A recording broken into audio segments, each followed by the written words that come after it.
1988년 2월에 어느 늦은 밤에 한 남자가 극심한 복통을 호소하면서 도시의 병원의 한 응급실에 찾아갔습니다.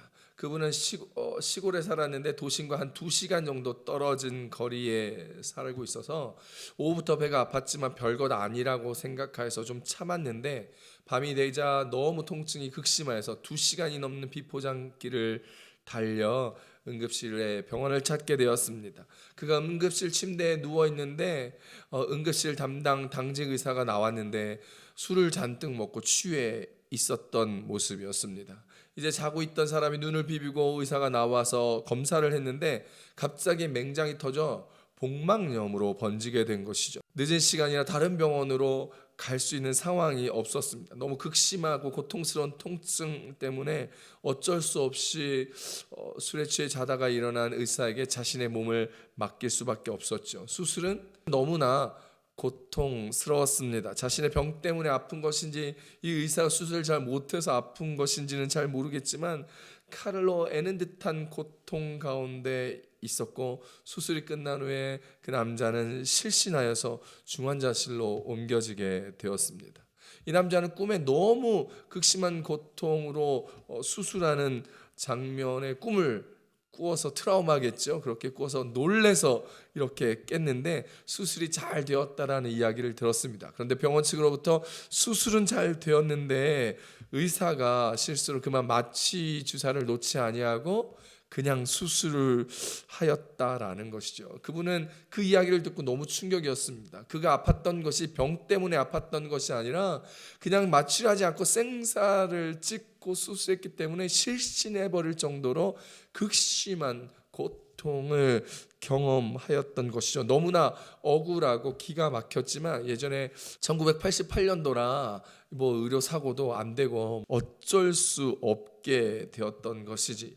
당하지 않아도 될 고통을 긴 시간 동안 억울하게 고통 속에 있었던 자기를 생각하고, 그리고 지금 이 아픔을 생각하니 눈물만 흐를 뿐이었습니다. 하나님 앞에 그래도 열심히 살았노라 작정하며 작곡자로서 노래 찬양도 작곡하고 작사하고 하나님의 영광을 위하여서 살아간다였는데 왜 자기를 이런 고통 가운데 밀어넣으시고 지금도 이렇게 힘들고 있는지를 이해할 수 없었습니다. 왜 자기가 갑자기 맹장이 터져야 되고 복막염으로 번져야 됐는지, 왜 하필 이 병원에 왔고 왜 하필 이 의사를 만나서 고통당하지 않아야도 될 이 고통을 당하고 힘들어하고 있는지 끝없는 눈물 속에 하나님 앞에 기도하며 그의 고통 가운데, 고난 가운데 임하신 주님의 마음을 알게 되었습니다.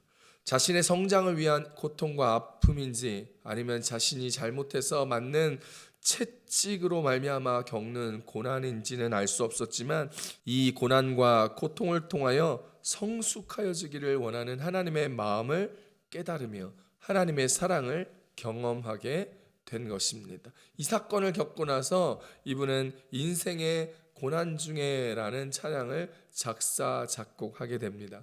그분이 바로요, 우리가 잘 알고 있는 찬미 예수라는 찬양집을 발간하시고 일어나 걸어라 낮엔 해처럼 밤엔 달처럼 오 신실하신 주 같은 한국인이 너무나 사랑하는 주옥과 같은 찬양들을 지으신 최용덕 간사님입니다.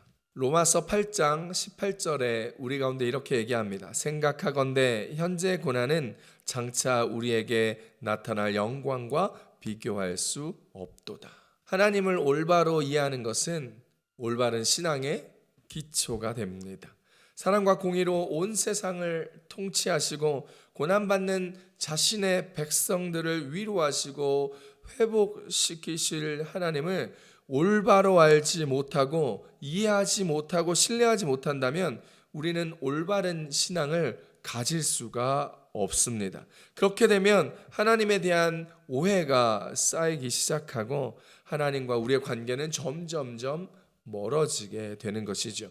하나님을 섭섭하게 느끼게 되는 것이죠. 하나님을 온전히 알지 못하고 우리의 생각대로 하나님을 그리게 되면 결국 하나님은 알라딘 램프의 지니와 마찬가지로 우리를 지켜주시는 하나의 일개 수호신으로 전락해버리는 신앙이 되는 것입니다. 하나님은 내가 원하는 대로 움직이는 분이 아니십니다. 잘못된 생각이지요. 하나님은 나의 소유가 아닙니다. 오히려 우리가 하나님의 소유라는 것을 반드시 기억하며 살아가는 신앙이 되어야 합니다. 그래서 우리가 원하는 떼쓰는 신앙에서 벗어나는 성숙한 그리스도인의 모습을 보여야 하지요. 우리는요, 인생을 살다 보면 가끔 고난의 길을 걷게 됩니다. 그 고난의 길을 우리가 미리 알 수 있다면 어떨까요? 참 좋겠지요. 어쩌면 우리가 그 고난을 만나지 않으려고 노력했을 수도 있고, 혹 그 고난을 어쩔 수 없이 만나더라도 해결책을 미리미리 만들어 놓을지도 모릅니다. 하지만 그 고난을 만날 것 때문에 많은 사람들은 불안해하며 잠을 잘 자지 못하게 될 것입니다. 그래서 어떤 면에서는 우리가 우리의 미래를 알지 못하는 것이 답답하고 괴롭다라고 생각하기보다는 사실 감사한 측면이 더 많습니다. 미래를 미리미리 안다 하더라도 제어할 수 있는 사람은 없습니다. 설탕을 많이 먹고 빵을 많이 먹으면 밀가루에 중독되고 설탕에 중독되고 소금에 중독되어 나트륨 중독으로 이어져 건강을 해친다는 단순한 미래를 우리는 알고 있지만, 그러나 우리는 여전히 설탕을 취하고 빵을 끊지 못하고 소금을 많이 섭취하고 짜게 먹어야 맛있다라고 생각하는 것이지요. 알지만 우리의 단순한 미래를 조절하지 못하는 인생으로 살고 있는 것입니다. 그렇습니다. 우리는 불과 몇 분 후에 일어날 일도 알지 못합니다. 불확실한 미래 때문에 걱정도 되고 불안하기도 하지만 우리를 만드신 창조주 하나님, 시공간을 주관하시는 하나님을 믿기에 오늘 우리는 그 고난의 길을 걸어간다 할지라도 믿음으로 그 길을 걸어가게 되며 고난의 길에서 주님을 만나며 주님이 주시는 복을 누리며 살아갈 수 있다는 사실을 믿으시기를 축복합니다. 오늘 우리가 읽은 시편 102편의 시편 기자는 자신의 인생길을 걸어가다 고난을 만났습니다. 그리고 이 시편 기자는 그 고난을 당하며 그의 마음을 매우 많이 상하고 다쳤습니다. 그래서 자신의 마음을 가지고 여호와 하나님 앞으로 나아가 자신의 근심과 상한 심령을 하나님 앞에 토로하고 있습니다. 그것이 바로 오늘 우리가 읽은 시편 102편이지요. 상한 심령을 가지고 그대로 하나님 앞에 나아가고 있는 시편 기자, 시편 51편 17절에서는 이렇게 이야기합니다. 하나님께서 구하시는 제사는 상한 심령이라. 하나님이여 상하고 통회하는 마음을 주께서 멸시하지 아니하시리라. 할렐루야.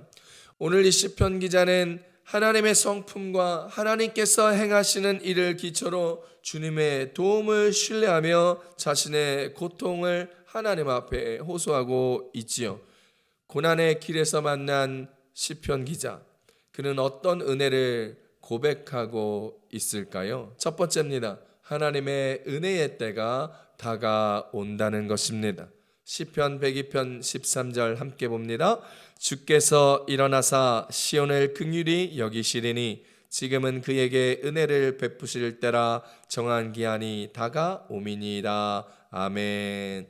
시편 기자는 지금 심각한 자신의 고통을 호소합니다. 심각한 심신의 고통 가운데 있으며 질병 가운데 마음이 쇠약해져 있고 불면증에 시달리고 있습니다. 인생의 괴로운 날이라 스스로 말하고 있지요. 3절부터 7절까지의 내용을 통해서 그가 얼마나 괴로운지를 하나님 앞에 조근조근 이야기하고 있습니다. 뼈가 숯같이 시꺼멓게 탈 정도로 괴롭다 합니다. 그래서 음식도 못 먹을 지경이라는 것이지요. 마음이 낙심되어 말라버렸다 표현합니다. 우울증에 거식증에 걸렸다라는 것이지요.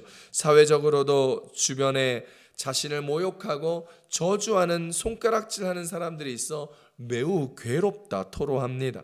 그는 자신의 고통이 마치 주님으로부터 버림받은 사람 같다고도 고백하면서 자신이 죽어가고 있다는 생각을 하고 있습니다. 오늘 본문 10절이지요. 함께 읽어봅니다. 주의 분노와 진노로 말미암아 주께서 나를 들어서 던지셨나이다. 대부분의 사람들은 이런 고난의 길에서 시편 기자처럼 하나님께서 자신을 버리신 것 같다고 생각할 때가 많습니다. 하지만 그것은 사실이 아닙니다.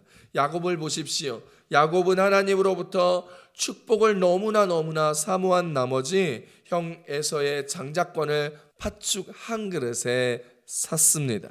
그리고 그 아버지 이삭을 속여 장자의 축복권을 받습니다. 그로 인하여 형 에서로부터 미움을 받고 살해 위협을 느끼게 되어 결국 형 에서를 피하여 고향 땅을 떠나 고난의 길로 들어서게 되지요. 야곱이 브엘세바를 떠나 하란으로 가면서 그의 마음은 어떠했을까요? 광야 한 곳에서 잠을 자며 길에 있는 돌을 베개 삼아 잠을 청하면서 그의 마음이 얼마나 불안하고 초조하며 자기 자신에 대한 처량한 마음이 들었을까요? 자신은 그저 하나님으로부터 복을 바랬을 뿐인데, 축복받고 싶어한 것 뿐인데, 형을 속이고 에서를 속이고 받은 축복이 오히려 자신의 고난의 길이 될 줄 누가 알았겠냐는 것입니다. 그러면서 난 하나님의 축복을 원한 건데 어떻게 하나님은 나에게 축복을 주시기는커녕 형 에서로부터 살해 위협을 당하고 내 인생이 이렇게 처량하고 광야에서 자는 신세가 될 수 있습니까? 라며 하나님을 원망하고 있지는 않았을까요? 하나님이 없다고 느껴지며 하나님께서 자신을 버렸다고 야곱은 생각하지 않았을까요? 아마도 그렇게 생각했을 것 같습니다. 내 인생 망했어, 이 생망이라고 이야기하였을 것입니다. 그 밤에 돌베개를 베고 잠을 청하며 아마도 야곱은 엉엉 울었을 것이라 생각됩니다. 속상한 마음에 울고 처량한 자신의 신세를 한탄하며 울고 형이 죽이려 하는 것에 대한 두려움과 불안한 마음에 울고 엄마가 보고 싶은 마음에 울고 하나님이 원망스러워서 울고 아마도 밤이 새도록 그렇게 울다 잠이 들었을 것입니다. 히스기야 왕처럼 울었을 것입니다. 히스기야 왕도 열심히 주의 일을 하며 살았는데 그만 병이 들어 죽게 되자 속상해서 죽는 날에 대한 불안감과 초조함으로 얼굴을 돌려 벽을 향하여 하나님께 기도하면서 엉엉 울었더랬습니다. 그 부분을 성경은 이렇게 이야기합니다. 열왕기하 20장 2절로 3절입니다. 히스기야가 낯을 벽으로 향하고 여호와께 기도하여 이르되 여호와여 구하오니 내가 진실과 전심으로 주 앞에 행하며 주께서 보시기에 선하게 행한 것을 기억하옵소서 하고 히스기야가 심히 통곡하더라. 아멘. 야곱도 아마 이렇게 히스기야처럼 울었을 것 같습니다. 기도하며 울며 잠들었는데 마침 그때 꿈속에서 야곱이 하나님을 만나게 되었습니다.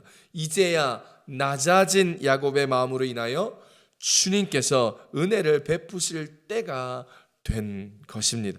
은혜는요, 우리가 아무런 대가 없이 거저 하나님으로부터 받은 것입니다. 우리의 노력이나 열심으로 인하여 받은 것이 아닙니다. 우리가 열심히 해서 받았다 생각한다면 그것은 더 이상 은혜가 아니죠. 그것은 대가입니다. 하나님의 은혜는 항상 우리에게 값없이 그저 넘치도록 임하는 것입니다. 우리가 은혜를 깨닫지 못하고 은혜를 보지 못하여 받지 못하는 것뿐이지요. 바빠서 은혜 받을 시간이 없어서 주님의 은혜를 받지 못합니다. 교만하여 잘난 척하느라 그 하나님의 은혜를 보지 못하여 못 받습니다. 내 방식 고집하느라 내 뜻대로 사느라 주님의 은혜를 받을 방법을 찾지 못해 못 받습니다. 그런데 인생의 고난길에 서게 되면 이제야 그 은혜가 보이게 되고 이제야 그 은혜 받을 방법을 알게 되고 이제야 시간을 멈추어 주님을 향하여 고개를 들므로 주님의 은혜를 볼 수 있게 됩니다. 마음을 열 수 있게 됩니다. 내 고집, 내 방법을 내려놓고 포기하게 됩니다. 그때 은혜가 임하는 것입니다. 은혜 받을 때가 된 것이지요. 마치 비가 쏟아질 때 그 비를 받으려면 컵이나 대야를 바로 놓아야 물을 담을 수 있는데, 나 잘났다고, 내 방식대로, 바쁘다고, 내 경험대로 한다고 대충 대야를 뒤집어 놓고 컵을 거꾸로 놓으면 물을 한 방울도 받을 수 없는 것이지요. 아, 이게 잘못됐구나. 이제야 깨닫고 대야를 바로 놓고 컵을 바로 놓게 되었을 때 그 컵 속으로 물이 들어가게 되는 것과 똑같습니다. 은혜의 비는 우리의 인생에 계속해서 내리고 있습니다. 고집과 교만과 핑계 때문에 내가 못 받고 있는 것뿐입니다. 인생의 고난길을 걸어가게 될 때 비로소 멈추어 주님을 바라보게 되고, 나의 모든 것을 내려놓고 주님을 바라보게 될 때에, 나를 주님께 바로 놓을 그때에 하나님의 은혜의 단비를 받을 수 있는 것이지요. 시편 기자도 야곱도 인생의 고난길을 걸으며 주님을 만났을 때에 자신의 방식을 내려놓고 자기 방법을 포기하고 고집을 꺾고 생각을 바꾸고 기도하게 됩니다. 그리고 은혜의 때가 임하는 것이지요. 사랑하는 성도 여러분, 인생의 고난길을 걸어가고 있다면 이제 은혜 받을 때임을 기억하시며 어서 빨리 여러분의 고집과 여러분의 생각과 방법을 다 내려놓고 자신을 주님께로 바로 놓으시기를 축복합니다. 그래서 부어지는 하나님의 은혜를 받고 누리고 사용하는 복된 그리스도인들 되시기를 우리 주 예수님의 이름으로 축복합니다. 부르짖으십시오. 기도하십시오. 주님의 은혜의 때를 사모하십시오. 부어질 것입니다. 복이 내려올 것입니다. 은혜가 충만히 임하게 될 것입니다. 이사야서 30장 19절에서 이야기합니다. 시온에 거주하며 예루살렘에 거주하는 백성아, 너는 다시 통곡하지 아니할 것이라. 그가 내 부르짖는 소리로 말미암아 내게 은혜를 베푸시되 그가 들으실 때에 내게 응답하시리라. 할렐루야. 사랑하는 성도 여러분, 우리 모두 지금 이 코로나 때문에 다들 어렵지 않습니까? 세계가 다 어려운 이때, 또는 특별히 나에게 임한 어떤 어려움이 있을 때 어렵다고 힘들다고 좌절하고 포기해서는 안 됩니다. 오히려 그때가 하나님 앞에 비추어진 우리의 진짜 모습을 볼 수 있을 때입니다. 하나님 앞에 우리를 바로 세울 수 있는 기회의 시간입니다. 마음이 가난해질 수 있는 때이지요. 심령이 가난한 자 복이 있나니 천국이 저희 것임이라 하였습니다. 고난의 길을 걷는 이때가 은혜의 때인 것입니다. 그때가 바로 하나님을 만나 주님의 은혜를 체험하고 경험하며 복을 누릴 수 있는 때입니다. 12해 동안 혈류병을 앓은 여인이 그때 주님을 만나고 그때 주의 은혜의 복을 누렸습니다. 구원의 복을 누렸습니다. 고린도서 6장 2절에 이야기합니다. 이르시되 내가 은혜 베풀 때에 너에게 듣고 구원의 날에 너를 도왔다 하셨으니 보라 지금은 은혜 받을 만할 때요, 보라 지금은 구원의 날이로다. 할렐루야. 실로암의 맹인이 그 은혜의 때를 누렸습니다. 수많은 사람들이 고난의 길에 서 있는 그때에 주님을 만나 주님의 은혜의 때를 경험하였습니다. 이제 우리 차례입니다. 이제 여러분의 차례입니다. 주님의 은혜의 때를 만나십시오. 그 은혜를 받아 누림으로 하늘의 신령한 복과 땅의 기름진 복도 누릴 수 있는 저와 여러분, 우리 교회 모든 성도님들 되시기를 우리 주 예수님의 이름으로 축복합니다. 아멘. 고난의 길을 걸을 때에 주님을 만나게 되면 두 번째로 하나님은 우리의 기도를 들어주십니다. 시편 102편 17절입니다. 여호와께서 빈궁한 자의 기도를 돌아보시며 그들의 기도를 멸시하지 아니하셨도다. 아멘. 오늘 시편 기자는 자신의 고통 가운데서 하나님께 기도하고 있습니다. 간절히 기도하고 있지요. 시편 기자는 주님께서 기도를 들어주시며 부르짖음이 주님께 이르게 해 주시고 얼굴을 숨기지 마시고 귀를 기울여 내 기도를 듣고 속히 응답하여 주시기를 원하는 마음, 이 5가지 동사를 사용하여서 주님의 응답을 간구하고 있습니다. 본문 1절과 2절 함께 읽어보겠습니다. 여호와여 내 기도를 들으시고 나의 부르짖음을 주께 상달하게 하소서. 나의 괴로운 날에 주의 얼굴을 내게서 숨기지 마소서. 주의 귀를 내게 기울이사 내가 부르짖는 날에 속히 내게 응답하소서. 아멘. 고난이 찾아오고 그 고난이 생각보다 오래 가게 되면 감사보다는 불평이 늘어나며 하나님 앞에 헌신해야 할 이유를 점점 찾기 힘들어져 교회로부터 멀어지고 신앙에서부터 좀 멀어지게 됩니다. 지금 우리가 겪고 있는 이 상황이 그렇습니다. 코로나의 시간이 금방 끝날 줄 알았는데 벌써 1년이 넘었습니다. 올해까지도 이 코로나의 어려움이 지속될 거라 예측하는 사람들이 대부분인데 이 고난이 깊어갈 때 삶의 이유뿐만 아니라 개인의 모습이 무너지고 개인의 도덕도 무너지기 쉽습니다. 그래서 많은 사람들이 술을 마시고 취하고 도박에 빠지고 거칠어지고 싸움을 하게 되며 인생을 포기하고 자살한 사람이 많아지고 깊은 절망감에 휩싸이는 사람들이 점점 늘어나게 되는 것이지요. 고난은 사실 그 과정을 지나 결과로만 본다면 축복이라 말할 수 있지만 그 축복을 위하여 엄청난 과정에서 영적 전쟁을 치르고 그 시간을 지나가야 합니다. 고난으로 인하여 우리가 두려움에 압도당할 때에 우리는 우리의 하나님이 초라해 보이기도 하고 하나님이 멀리 계신 것처럼 느껴지기도 하고 우리의 하나님이 무능해 보이며 나는 나대로 혼자 덩그러니 버려진 듯한 느낌이 있는 것처럼 보이기 때문입니다. 또한 다른 사람의 시선은 어떻습니까? 다른 사람의 시선은 내 삶의 고통의 무게를 더하게 되지요. 성경 요한복음 9장에 나와 있는 사건도 마찬가지입니다. 날 때부터 앞이 보이지 않는 사람을 가리켜 제자들이 물었습니다. 저 사람이 누구의 죄 때문에 저렇게 되었습니까? 부모의 죄 때문입니까? 본인의 죄 때문입니까? 라고 물었을 때 예수님은 단호히 아니다라고 말씀하시면서 오히려 하나님의 일을 나타내기 위해서라고 말씀하셨습니다. 요한복음 9장 3절입니다. 예수께서 대답하시되 이 사람이나 그 부모의 죄로 인한 것이 아니라 그에게서 하나님이 하시는 일을 나타내고자 하심이라.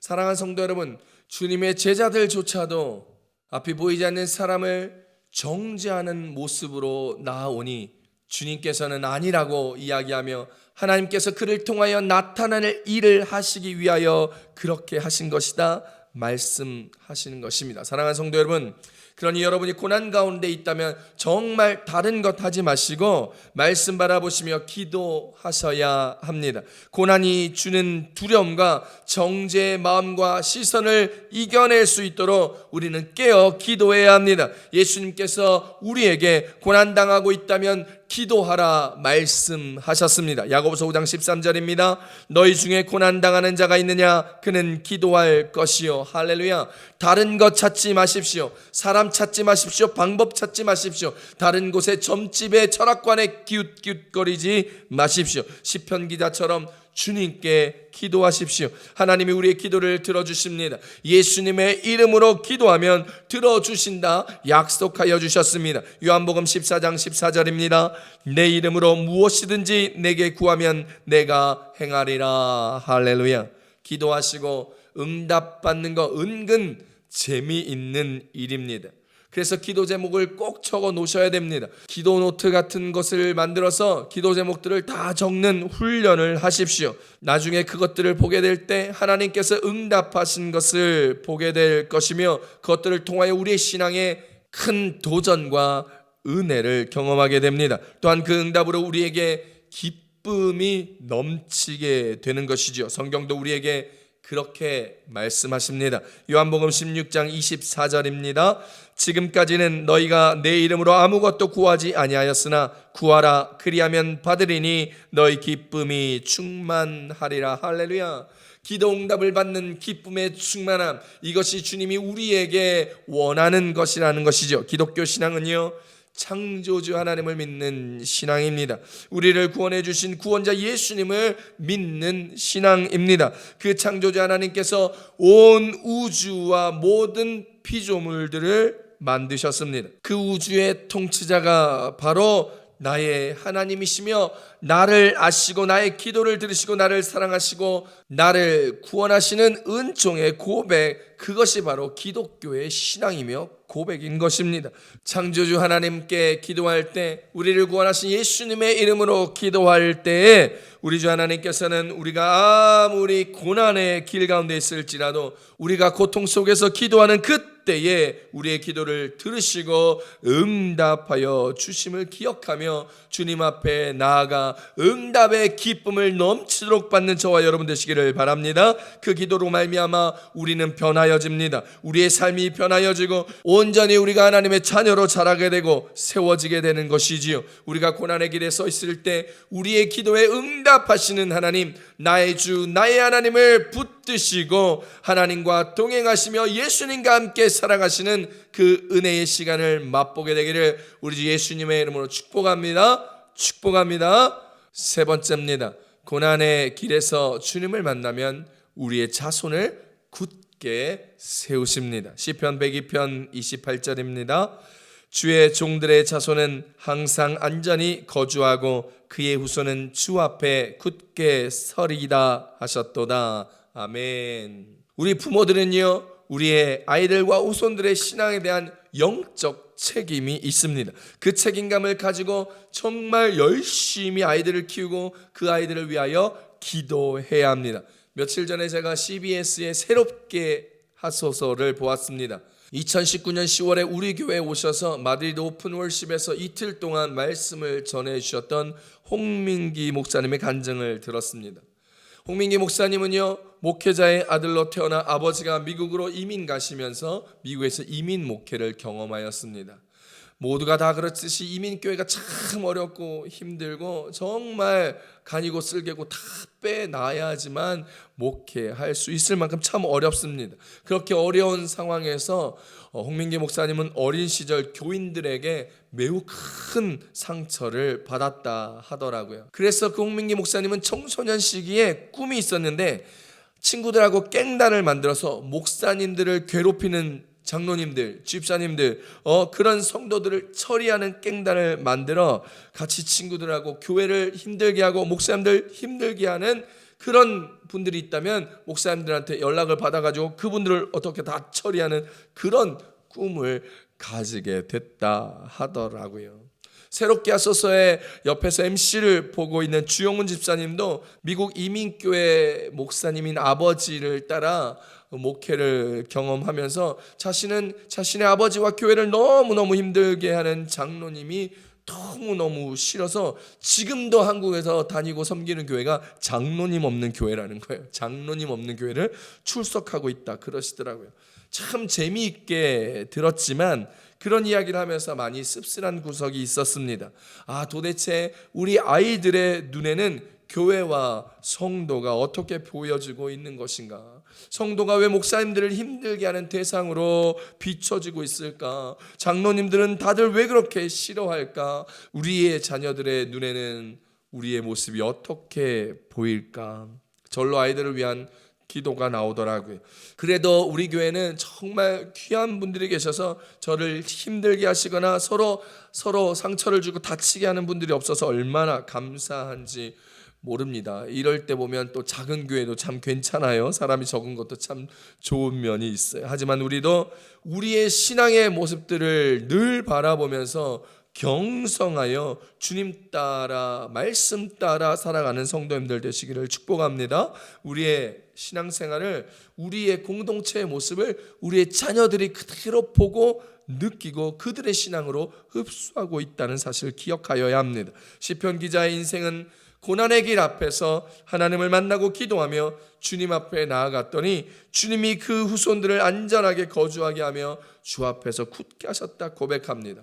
오늘 우리도 이런 고백을 할 수 있도록 우리가 비록 우리의 인생길에서 고난을 만나 고난의 길을 들어섰다 할지라도 오직 말씀 안에서 기도하며 주님 앞에서는 우리들 되시기를 축복합니다. 그때 주님께서 우리의 자녀들과 손손들을 하나님의 은혜로 안전하게 지켜주시며 굳은 신앙으로 세워주시면서 주님 안에 복받는 인생으로 만들어주실 것 우리는 믿습니다. 시편 147편 13절에 이렇게 이야기합니다. 그가 내 문빗장을 견고히 하시고 내 가운데 있는 너의 자녀들에게 복을 주셨으며 할렐루야. 우리가 신앙의 문빗장을 견고히 하여 세상과 타협하지 아니하고 우리의 신앙을 세속화시키지 아니하며 든든히 가정을 지켜나갈 때 하나님께서 우리의 자녀들에게 복을 주시겠다는 것입니다. 앞에서 말씀드렸던 깽단을 조직하여 성도들을 혼내주겠다는 그 청소년 시기의 꿈을 가졌던 홍민기 목사님은